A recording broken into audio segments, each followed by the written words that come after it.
என்னடா வந்து கிடிச்சாங்க அதெல்லாம் கூட விட்டோம். இன்னைக்கு உங்களுக்கு ஒரு சேலஞ்ச். என்னது சேலஞ்சா? அவ்வளவு பெரிய டாஸ்க்லாம் இல்ல, ஒன்லி ரீடிங் அவ்வளவுதானே. ஆனா அதுக்கு ஒரு கண்டிஷன். கண்டிஷனா? தலைகீழாதான் வச்சு ரீட் பண்ணணும். தலைகீழாதான் ரீட் பண்ணணுமா? புக்கா தலைகீழாதான் ரீட் பண்ணணும். இப்ப நீ சுடு கான்பிடண்டா சொல்றாங்களே, அப்ப நம்மளே ஒரு பேஜ் எடுத்து கொடுப்போம். நீங்க யாருக்குமே ஒரு பேஜ் ரீட் பண்ணிருப்பீங்கல்ல, அதனாலதான் நாங்களும் எடுத்து தரோம் பேஜ். சரி பாக்கலாம் வாங்க.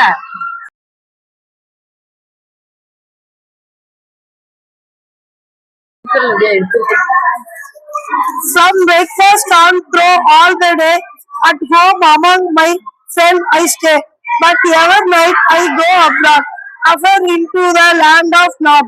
All by myself I have to go, with none to tell me what to do. All alone despite the streamy, and up the mountainside of dream. The stranger things are there for me, both things to eat and things to see, and many frightening sight abroad. Till morning in the land of love. Try as I like to find the way, I never can get back by day, nor can remember light and clear the curious music that I hear.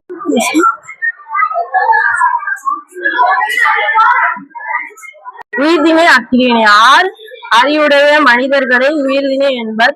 பறவைகள், விலங்குகள், தாவரங்கள் ஆகியவற்றையும் உயிரினங்கள் பொருள்களையும் அக்கிரியினை என்பர்.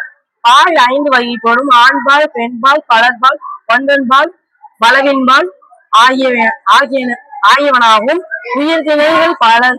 ஒரு ஆணை குறிப்பது ஆண்பால், மாணவன், செல்வன். ஒரு பெண்ணை குறிப்பது பெண்பால், ஆதினி, மாணவி.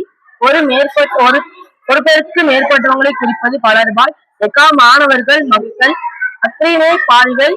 ஒன்றன் குறிப்பது ஒன்றன்பால், கல், பசு. ஒன்றுக்கு மேற்பட்டவற்றை குறிப்பது பலவின்பால், பண்புகள், நகரங்கள், காலங்கள்.